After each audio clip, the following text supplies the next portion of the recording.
College విద్యార్థులందరూ కూడా red cross సంస్థ వారికి బ్లడ్ డొనేట్ చేస్తున్నారు. మీరు బ్లడ్ డొనేట్ చేస్తున్నారంటే ముగ్గురు ప్రాణం కాపాడినట్టు లెక్క. భీమవరంలో మన పశ్చిమ గోదావరి జిల్లాలో 3 సంవత్సరాల నుంచి రెడ్ క్రాస్ సంస్థ చాలా యాక్టివ్గా పనిచేస్తుంది. ఇంతకుముందు ఉన్న కలెక్టర్ గారు, ఇప్పుడున్న కలెక్టర్ గారు కూడా రెడ్ క్రాస్కి విశేషమైన కృషి చేస్తున్నారు. రెడ్ క్రాస్ సంస్థలో మీరు బ్లడ్ ఇస్తే ఆ బ్లడ్ మీద 200 పరీక్షలు చేస్తారు. ఏదైనా తేడా ఉంటే మీకు తెలియపరుస్తారు కూడా. ఉన్న మన సంస్థలన్నింటిలోకి కూడా, స్వచ్ఛంద సంస్థలన్నింటిలో కూడా చాలా పెద్ద సంస్థ. ఈ మధ్యన మనకి పశ్చిమ గోదావరి జిల్లాకి రాష్ట్రంలో మంచి సంస్థగా 3 సంవత్సరాలు కూడా కంటిన్యూస్గా అవార్డు వచ్చింది.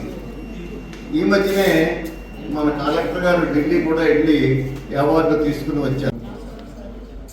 భీమవరం కృష్ణావరి రెడ్ క్రాస్ సంస్థకి, అలాగే రెడ్ రెబెల్ క్లబ్, అలాగే కేజీఆర్ కళాశాల ఎన్ఎస్ఎస్ యూనిట్స్ అందరికీ నా హృదయపూర్వక అభినందనలు. ముఖ్యంగా ఎవరైతే ఈ రోజుని ఈ బ్లడ్ డొనేట్ చేయడం ముందుంచారో పిల్లలందరూ కూడా ప్రత్యేకంగా అభినందిస్తూ, మనకు తెలుసు రెడ్ క్రాస్ అనేది మీరు చాలాసార్లు పేర్లు ఉంటారు.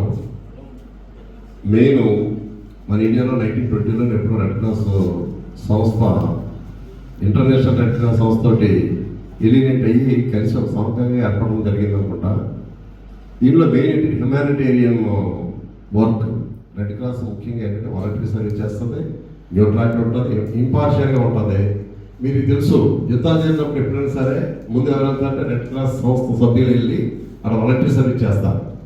దాంట్లో మెయిన్ ఏంటంటే ఈ హెల్త్ క్యాంప్స్ పెట్టడం కానీ, ఇలా బ్లడ్ డొనేషన్ చేయడం అంతా కూడా దాంట్లో ప్రత్యేకంగా చేస్తారు. మరి ఇప్పుడే కనకరాజు గారు చెప్పినట్టుగా వెస్ట్ గోదావరి రెడ్ క్రాస్ సంస్థ మరి కంటిన్యూగా 3 years నుంచి మరి ఉత్తమ సంస్థగా మనందరూ గర్వకారణం. అలాగే బ్లడ్ డొనేషన్కి మీకు అవగాహన ఏంటంటే 3 to 4 months నుంచి ఎప్పుడైనా సరే మనం బ్లడ్ డొనేట్ చేయొచ్చు. అది 18 years నేను ప్రతి ఒక్కరు బ్లడ్ డొనేట్ చేయాలి. ఎందుకంటే మనం అందరం అనుకుంటాం బ్లడ్ డొనేట్ చేస్తే ఎవరికి మనం సాయం చేసాం అనుకుంటాం. కానీ బ్లడ్ డొనేట్ చేయడం మనకి ఎక్కువ న్యాయం జరుగుతుంది, ఎక్కువ లాభం జరుగుతుంది. ఎలాగంటే బ్లడ్లో ఎక్కువ సబ్స్టిట్యూట్స్ ఏమన్నారా, బ్లడ్లో ఎక్కువ ఉంటుంది, ఐరన్ కూడా ఎక్కువ ఉంటుంది. అంటే ఐరన్ రిచ్ ఫుడ్ తీసుకుంటే బ్లడ్ బాగా బ్లడ్ ఎవరన్నా ఎనిమిగా ఉంటాయి. డాక్టర్ దగ్గర వెళ్తే ఏమంటారు, ఐరన్ రిచ్ ఫుడ్ తీసుకోండి, నాన్ వెజ్ బాగా తినండి, బీట్రూట్ తినండి, ఎగ్ తినండి, ఎన్ని చెప్తారంటే ఐరన్ కూడా ఎక్కువ ఉంటుంది బ్లడ్లో. మనం ఒకసారి బ్లడ్ డొనేట్ చేస్తే మన దగ్గర డిపాజిట్ అయిపోయిన ఐరన్ బయటికి వెళ్ళిపోతుంది. కాబట్టి ఇక కొత్త బ్లడ్ సెల్స్ రావడం కోసం మనం రీజనరేట్ అవుతాం. వెయిట్కి బ్యాలెన్స్ చేయడానికి కానివ్వండి, లేదా స్కిన్ గ్లో కానివ్వండి, ముఖ్యంగా లివర్ అండ్ హార్ట్ ఫంక్షన్ చాలా బాగుంటుంది బ్లడ్ డొనేట్ చేయడం వల్ల. రెడ్ రెబెల్ క్లబ్ మాట మొదలు పెట్టారు. అప్పటి నుంచి మా ప్రకాష్ గారు డైరెక్టర్గా ఉండేవారు.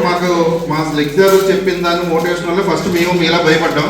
బట్ తర్వాత బ్లడ్ డొనేషన్ స్టార్ట్ చేసాం. ఇప్పటికి 29 times బ్లడ్ ఇచ్చాను. బట్ మీరు బ్లడ్ ఇవ్వడం వల్ల మంచి చెడ్డ అన్ని సార్లు చెప్పారు. ఇప్పుడు దాకా ప్రకాష్ గారు చెప్పినట్టు బయట వాళ్ళకి 3 ప్రాణాలు, బ్లడ్ ప్యాకెట్ 3 ప్రాణాలు ఎలా కాపాడుతుందో అలాగే మన ప్రాణాలను కూడా కాపాడుతుంది. మనలో ఉన్న డిఫెక్ట్స్ ఏమైనా ఉంటే బ్లడ్ డొనేషన్ వల్ల తెలుస్తుంది. నెక్స్ట్ ఇంకోటి ఏంటంటే మీకు క్లుప్తంగా రెడ్ క్రాస్ గురించి ఒక ముక్కలో చెప్పి ముగించేస్తాను. 1863 సంవత్సరంలో హెన్రీ డొనాల్డ్ గారు అన్న ఆయన రెడ్ క్రాస్ని జెనీవాలో స్టార్ట్ చేశారమ్మా. ఈ రెడ్ క్రాస్ యొక్క మెయిన్ ఉద్దేశం not only blood, humanitarian and disaster management. ఎక్కడ ఫ్లడ్స్ వచ్చినా లేదంటే వార్ జోన్లో అయినా ఏదైనా సరే మన రెడ్ క్రాస్ సర్వీస్ చేస్తుంది. మన భీమవరం విషయానికి వస్తే 1975 సంవత్సరం నుంచి మన భీమవరంలో రెడ్ క్రాస్ ఉంది. అప్పుడు గతంలో మన ప్రకాష్ గారు, కనకరాజు గారు వీళ్ళందరూ కూడా ఇదివరకు రెడ్ క్రాస్ని ఎంతో విజయవంతంగా నడిపించారు. కొన్ని అనివార్య కారణాల వల్ల అది మూతపడి మళ్ళీ ఇప్పుడు భీమవరంలో గత 4 సంవత్సరాలుగా దిగ్విజయంగా రెడ్ క్రాస్ బ్లడ్ బ్యాంక్ నిర్వహించబడుతుంది. 2.5 కోట్ల రూపాయలతో అందులో జెనీవా నుంచి వచ్చిన అత్యాధునిక ఎక్విప్మెంట్తో ప్లేట్లెట్స్ అన్నీ కూడా అందరికి అందజేయడం జరుగుతుంది. మీరు ఎక్కడ బ్లడ్గా మన చుట్టాలకు కానీ నాకు కానీ బ్లడ్ అవసరం ఏ బ్లడ్ బ్యాంక్ వెళ్ళినా ఇంకో మనిషిని తీసుకెళ్ళండి, రీప్లేస్మెంట్ ఇవ్వండి అని అడుగుతారు. బ్లడ్ కావాలంటే ఎవరైనా తెచ్చుకోండి అమ్మా, మీకు తెలుసుకున్నాడు మేము బ్లడ్ ఇస్తాం అంటారు. కానీ ఒక రెడ్ క్రాస్లోనే మీరు ఏ మనిషిని తీసుకెళ్ళక్కర్లేదు, జస్ట్ షాప్కి వెళ్ళి తీసుకున్నట్టు అక్కడ బ్లడ్ ఉంటే వెంటనే తీసుకుంటారు. అసలు మన బ్లడ్ డొనేషన్ ఎందుకు చేయాలంటే, నాకు యాక్సిడెంట్ అయింది అనుకోండి, అప్పటికప్పుడు మా అన్నయ్య వచ్చిన బ్లడ్ ఇచ్చాడు, కొన్ని వెంటనే నాకు ఎక్కిచ్చేస్తారు మా అన్నయ్య బ్లడ్ అని. టెస్టులు చేయాలి, కొన్ని టెస్టులకు 2 రోజులు టైం పడుతుంది. అందుకే కేవలం యాక్సిడెంట్ అయినప్పుడు కాబట్టి ఇలాంటి బ్లడ్ క్యాంపులు పెట్టుకుని నువ్వు బ్లడ్ డొనేట్ చేస్తే మీ బ్లడ్ మీద టెస్ట్ అని చేయడానికి 2 రోజులు టైం పడుతుంది. అప్పుడు పేషెంట్ కావాలి, అంతేగాని అప్పటికప్పుడు ఇవ్వడం వల్ల ఎటువంటి ఉపయోగం ఉండదు. మొన్న మన బేవర్లో ఒక విషయం జరిగింది. ఒక వ్యక్తికి బ్లడ్ ఎక్కిస్తున్నారు, ఆ వ్యక్తి శరీరం అంతా పసుపచ్చ రంగులో వచ్చేస్తుంది. అది ఏంటి ఇబ్బంది అని చెప్పి 4-5 సార్లు టెస్ట్ చేశారు, తెలియలేదు. కానీ రెడ్ క్రాస్ తర్వాత దాని మీద ట్రేస్ చేసిందంటే బ్లడ్ ఇచ్చిన తర్వాత కూడా కొన్ని టెస్టులు చేయవలసి ఉంటాయి. రెడ్ క్రాస్ ఏం చేస్తుందంటే నెగ్లెక్ట్ చేయదు. 24 గంటల అయిపోయింది కదా, మినిమం టెస్టులు చేస్తాం కదా బ్లడ్ డొనేట్ చేసేది. అన్ని టెస్టులు చేస్తుంది. అన్ని టెస్టులు చేయడం వల్ల అందరూ ఫస్ట్ అది క్యాన్సర్ ఏమో అనుకున్నారు. క్యాన్సర్ కాదు, ఇంచుమించు 6-7 లక్షల మందిలో ఒకరికి ఉండే ఒక అరుదైన వ్యాధిని ఆ రెడ్ క్రాస్ గుర్తుపెట్టింది. దీనికి కారణం ఏంటంటే మన రెడ్ క్రాస్లో డిఫెన్స్లో పనిచేసినటువంటి రాజశేఖర్ గారు అని బ్లడ్ ఇన్ఛార్జ్ ఒక ఆయన ఉన్నారు. ఈ వ్యాధిని ఆయన ఐడెంటిఫై చేశారు. సో అందరూ ఫస్ట్ అతను క్యాన్సర్ ఏమో అని అతను పేషెంట్ యొక్క బంధువులు వాళ్ళ మానసిక స్థితి ఎలా ఉంటుందో మీకు తెలుసు. కానీ అది క్యాన్సర్ కాదు, బ్లడ్లో ఉండే ఆటో ఇమ్యూనిటీ సిస్టమ్ సంబంధించిన ఒక డిజార్డర్ అని తెలిసింది. సో రెడ్ క్రాస్ లాంటి ప్రతిష్టాత్మక సంస్థకి మీరు బ్లడ్ డొనేట్ చేయడం వల్ల ఇది ప్రపంచంలో 200 దేశాల్లో ఉంది. ఇది ఎక్కడికైనా ట్రావెల్ అవుతుంది. ఈ బ్లడ్ 35 రోజుల నుంచి 42 రోజుల వరకు బ్లడ్ నిల్వ ఉంటుంది. ఇది ఎక్కడ ఎవరికి కావాలన్నా మేము దీన్ని ట్రాన్స్ఫర్ చేస్తూ ఉంటాం. సో చిన్నప్పటి నుంచి మీరు అందరూ కూడా బ్లడ్ డొనేషన్ మీద అవగాహన పెంచుకుని, లేడీస్ కూడా ఇవ్వచ్చు, ఇబ్బంది ఏం లేదు. చాలా మందికి అపోహలు ఉన్నాయి.